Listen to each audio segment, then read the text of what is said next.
नमस्कार, माझी भटकंती या यूट्यूब चॅनलमध्ये आपलं स्वागत आहे.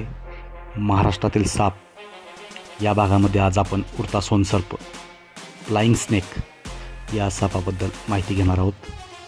हा साप निमविषारी असून याच्या चावण्याने माणसास काही होत नाही.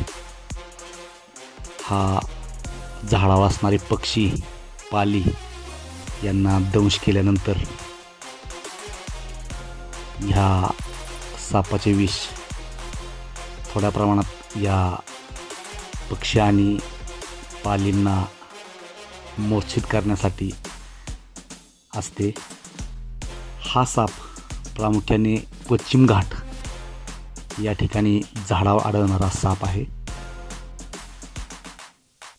या सापाचा रंग आपल्याला लाल, पिवळा, काळपट असा हा रंग, अतिशय सुरेख असा रंग आपल्याला दिसतो.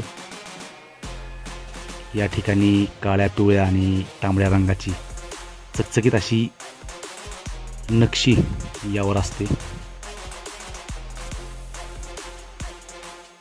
हा साप प्रामुख्याने 3 ते 3.5 फूट लांब असतो. हा साप दिवसा बाहेर पडतो आणि या ठिकाणी आपली शिकार करतो. हा साप अंडज आहे. जवळजवळ 7 ते 12 अंडी घालतो.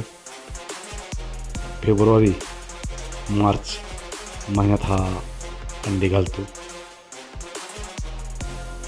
या ठिकाणी आपण बघू शकता, हवेत असताना हा साप कशा प्रकारे आपल्याला दिसतोय. याच्या या नैसर्गिक अशा या आकारामुळे हा हवेत उडताना आपल्याला दिसतो. असा हा सुंदर असा साप.